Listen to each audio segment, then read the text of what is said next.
গুম সংক্রান্ত তদন্ত কমিশনের কাজে কোনো বাহিনীর সদস্যদের নিয়মিত কার্যক্রম ব্যাহত হওয়ার কারণ নেই বলেছেন কমিশনের সভাপতি বিচারপতি মইনুল ইসলাম চৌধুরী। চলতি বছরের ডিসেম্বরের মধ্যে কমিশনের পূর্ণাঙ্গ রিপোর্ট দেয়া হবে বলেও জানিয়েছেন তিনি। গুম সংক্রান্ত তদন্ত কমিশনের কাজের অগ্রগতি জানাতেই এই সংবাদ সম্মেলনের আয়োজন।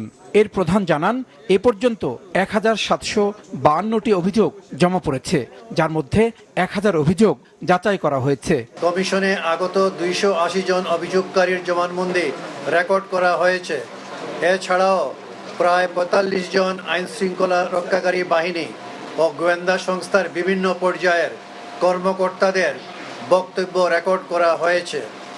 আবার গুমের শিকার হয়ে ফিরে না আসা 330 জন ব্যক্তির বর্তমান অবস্থা বা ভাগ্য সম্পর্কে অনুসন্ধান চলমান আছে।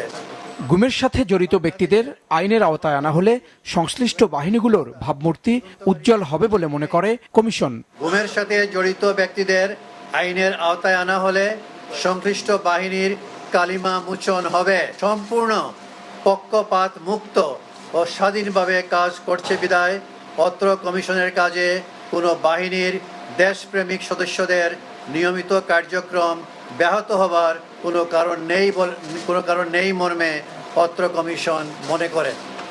গুম সংক্রান্ত কমিশনের দাবি, এসব অপকর্মের সাথে সরকারের সর্বোচ্চ পর্যায়ের প্রতিনিধির সংশ্লিষ্টতা রয়েছে।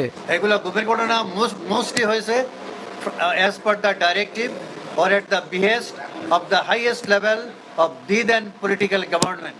এছাড়াও ভারতের বিভিন্ন কারাগারে বন্দী 1067 জন বাংলাদেশির তালিকা পেয়েছে কমিশন। সেখানে গুমের শিকার কেউ আছে কিনা তা খতিয়ে দেখা হচ্ছে বলে জানিয়েছেন কমিশন প্রধান। আমাদের কোনো জাহিদ সেলিম, মাছরাঙা সংবাদ, ঢাকা।